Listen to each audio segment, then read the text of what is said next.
আসসালামু আলাইকুম। আমি যা যা দেখেছি, যা যা শুনেছি, আমার কাছে খটকা লেগেছে, অবিশ্বাস্য লেগেছে, অকল্পনীয় লেগেছে। এবং এই জাহান্নামের দেশে কিসে থেকে যে মুক্তি আছে এটা বোঝা আসলে কষ্টকর হয়ে যাচ্ছে। আমাদের আমি আমাদের জেনারেশনে বারবার আমরা ধাক্কা খেয়েছি। আমরা 90-এর গণ অভ্যুত্থানে সেই শৈশবের সময়ে, আমরা যখন কৈশোরের সময়ে আমরা মনে করছি এরশাদ গেলেই মনে হয় আমরা একটা ইউরোপ আমেরিকার মতো সুখের শান্তির দেশে থাকবো। হলো না, বিএনপি গভর্নমেন্ট ক্ষমতায় আসলো, হয়নি। বিএনপিও স্বীকার করবে হয়তো হয়তো আওয়ামী লীগ এতদিন ক্ষমতার বাইরে আসলে ভালো হবে। 96 আসলো, 91 বিএনপি সরকারে যা হয়েছে তার কয়েক গুণ বেশি হলো, হয়নি, শান্তি হয়নি। 2001-এ বিএনপি বোধহয় একটা অভিজ্ঞতা হয়েছে, শিক্ষা হয়েছে, ভালো করবে, আসলো।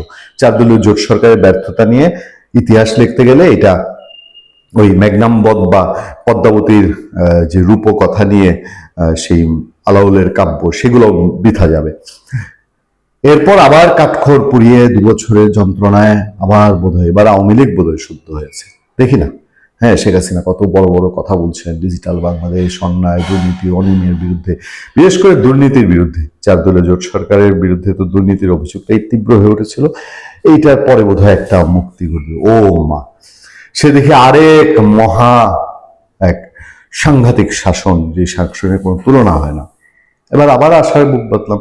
তারেক রহমান সাহেবের চেঞ্জ হয়েছে, তারেক রহমান সাহেবের পরিবর্তন হয়েছে, ওনার অ্যাটিটিউডে পরিবর্তন, ওনার 1 মাসের শাসনের যে যদি বলি যে শুরুটা কেমন, অনেক কিছুই ভালো, অনেক কিছুই ভাইব্রেটেড। অন্যায় হলে তিনি দলের লোকজন অন্যায় করছে, সাথে সাথে তার কঠোর নির্দেশনা যাচ্ছে, তিনি অমানবিক কোনো ঘটনা ঘটছে ইন্টারফেয়ার করছেন। সেই সময় এসে এই ঘটনা যে ঘটলো, এই যে মগবাজারের নবীন ফ্যাশন হাফেজ এনামুল হাসান, এই ছেলেটার যদি অভিব্যক্তিগুলো দেখেন, আমি জানি না, আমরা এটা ইনভেস্টিগেট করব। আমি কথা দিচ্ছি আপনাদেরকে, 31শে মার্চের মধ্যে এটার ভেতরে আমাদের টিম দিয়ে আমরা আরো বেশি রকম ইনভেস্টিগেট করবো। তো এখন পর্যন্ত যা সামনে আসছে সেটা কি অবিশ্বাস্য না? আপনাদেরকে মনে করিয়ে দিই, 2024-এর জানুয়ারিতে আওয়ামী লীগের গভর্নমেন্টের সময় আপনার গরু মাংসের দাম যখন সাংঘাতিক বাড়লো, আপনাদের শাহজাহানপুরের সেই খালিদের কথা মনে আছে?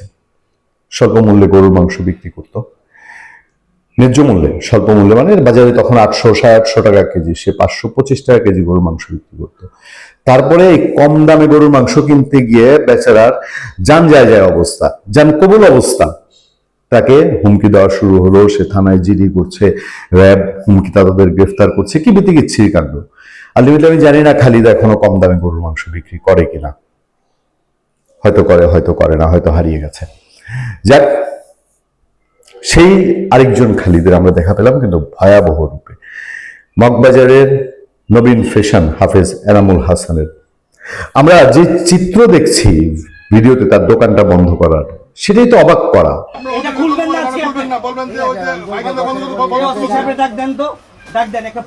কিভাবে সম্ভব? পাশে পুলিশ দাঁড়িয়ে আছে, ব্যবসায়ী সমিতি নামে, এবং নির্লজ্জের মতো বলছে যে এইভাবে ব্যবসা করে, তোমরা ব্যবসা বুঝো না, স্টাইল বুঝো না, যা ইচ্ছা তাই করতেছো, সমিতি মানে না, এভাবে করলে ফুটপাতে গিয়ে বিলি করো, দান দক্ষিণা করো। কেন ন্যায্য মূল্যে তারা পাঞ্জাবি বিক্রি করছে?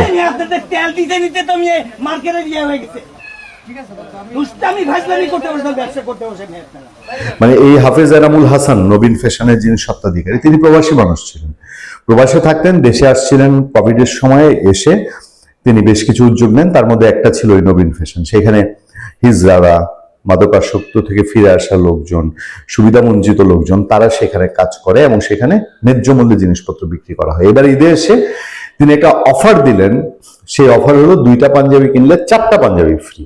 মানে একটা লোক 2টা পাঞ্জাবি কিনতে গেলে 6টা পাঞ্জাবি নিয়ে ফিরবে। প্রতিটা পাঞ্জাবির দাম অ্যাভারেজে 330 টাকার মতো পড়ে। এতেই মাথা খারাপ অবস্থা। এই মগবাজারের এই দোকানদাররা, তার পাশের দোকানদাররা বলছে যে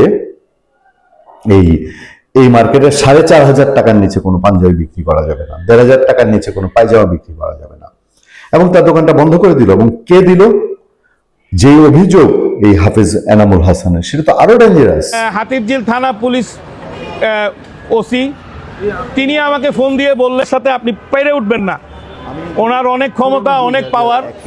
সে আমাদের মাননীয় প্রধানমন্ত্রী তারেক রহমান সাহেবের বন্ধু, তারা আলোচিত হয়ে উঠেছিলেন বিভিন্নভাবে।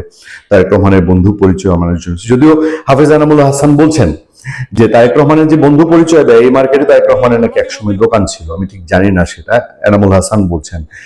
সেই মার্কেটে এই মাইকেল নামে যে লোক তারেক রহমানের বন্ধু পরিচয় দিচ্ছে, তারেক রহমানের সব কাপড় চোপড় তার দোকান থেকে যায়, এই সব চাপা মারছে। এনামুল হাসানই বলছে যে তার বিশ্বাস হয় না এই লোক তারেক রহমানের বন্ধু।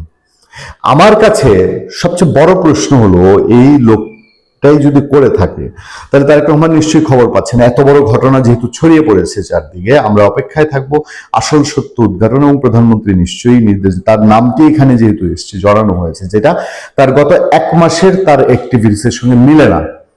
1 মাসে আমরা যে তারেক রহমান দেখছি, তারেক রহমানের নামের উপরে কিছু হওয়া তো দূরের কথা, তার দলের উপরে অনেক কিছু হওয়া বন্ধ হয়ে গেছে। আমি রাজধানীর কয়েকটি এলাকার নাম বলি, আমি রমনা এলাকায়, পল্টন এলাকায়, ইভেন উত্তরা এলাকায় এবং ঢাকার মোহাম্মদপুর এলাকায়, এই 4টি এলাকায় বিএনপির লোকজনের সঙ্গে আমার প্রায়শই, প্রায় প্রতিদিনকার কোনো না কোনো ভাবে কথা হয়। সবার এলাকায় আমি বিএনপির নেতাদের কাছে, যারা একটু খাই খাই মোডে ছিল যে দলটা আসলে এবার আর ছাড়ছড় নেই, কাউকে ছাড়বো না, এদের মধ্যে অলরেডি একটা ভীতি ঢুকেছে। এরা বলে যে প্রধানমন্ত্রী যেই শক্ত হয়েছে, এখন আর ইচ্ছা করলেই কেউ সাহস পাইতেছে না যে গিয়া যে কোনো একটা কিছু থাপাথাপির মধ্যে। সেই সময়ে এসে এই ধরনের অভিযোগ, এই ধরনের কথাবার্তা ঢাকার ভেতরে, এবং সবচেয়ে অবাক লেগেছে, এক পুলিশ অফিসার ওখানে দাঁড়িয়ে আছে।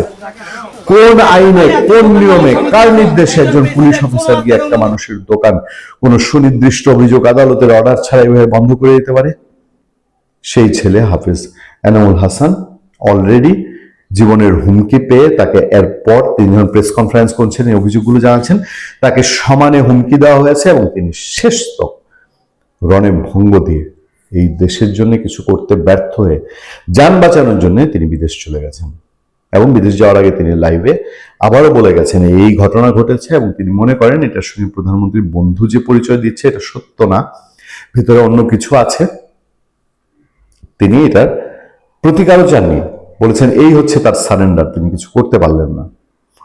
দর্শক, এই ঘটনায় আমি নিশ্চিত হতে চাই যে বাংলাদেশ সরকার এবং মাননীয় প্রধানমন্ত্রী, তিনি তার বন্ধু মাইকেল যে পরিচয় দিচ্ছে সে, এবং সবার আগে ওই দোকান মালিক সমিতির আগে, দেখেন পাপ মানে অন্যায়টা জায়েজ করার জন্য পুলিশটাই না হাজির রাখছে, দোকান মালিক সমিতির সাথে সাথে সেই পুলিশ অফিসার যে ওখানে ছিল, যে কোন রাইটে ওখানে গিয়েছে, কার নির্দেশে গিয়েছে, সেই তথ্যগুলো বের হবে। আরো একটি ঘটনা আমাদেরকে সেই জায়গায়, আমি এই নবীন ফ্যাশনে হাফেজ এনামুল হাসানের কথা বললাম, কিন্তু তার আগের দিনের ঘটনা আমাকে প্রচন্ড রকম মানসিক ডিস্টার্ব করেছে যে এই দেশে তাহলে কিভাবে কি সম্ভব হবে। আপনারা জানেন যে একজন কন্টেন্ট ক্রিয়েটর, সব পত্রিকায় খবরটা আসেও নাই, আসলেও খুব ছোট করে আসছে, কিন্তু আমাদের সমাজের কি ভয়ঙ্কর চেহারা তুলে ধরেছে। ব্রাহ্মণবাড়িয়া কসবা উপজেলায় এক কন্টেন্ট ক্রিয়েটরকে বাড়ি থেকে তুলে নিয়ে পিটিয়ে হত্যার ঘটনা ঘটেছে। মঙ্গলবার দুপুরে উপজেলার মেহারি ইউনিয়ন সিমরাই গ্রামে এই ঘটনা ঘটে। নিহত দিন ইসলাম একই গ্রামের শফিকুল ইসলামের ছেলে। তিনি সামাজিক যোগাযোগ মাধ্যম ফেসবুক, ইউটিউবে তালাশ ক্রাইম দৃষ্টি, আপনারা জানেন ইন্ডিপেন্ডেন্ট টেলিভিশনের খুব জনপ্রিয় অপরাধ নিয়ে ইনভেস্টিগেটিভ একটা অনুষ্ঠান ছিল, যেটার নাম ছিল তালাশ। সেই সাথে মিল রেখে হয়তো তিনি রেখেছিলেন তালাশ ক্রাইম দৃষ্টি নামে একটি পেজ পরিচালনা করতেন। মাদক সেবন, মাদক ব্যবসা এবং বিভিন্ন অপরাধমূলক কর্মকাণ্ড নিয়ে ভিডিও তৈরি করে এলাকায় পরিচিতি পান তিনি। এই অপরাধ এবং পত্রপত্রিকায় রিপোর্টে এসছে, সেখানে মব তৈরি করা হয়েছে। প্রায় 30 জনের মতো লোক গিয়ে মব তৈরি করে ছেলেটাকে নিয়ে নদীর পাড়ে পিটিয়ে শেষ পর্যন্ত মেরে ফেলা হয়েছে। আপনি আর কি প্রত্যাশা করতে পারেন এই দেশে? ভালো থাকবেন, সুস্থ থাকবেন। আপনাদের সাথে আমি আতিক রহমান, পূর্ণিয়া।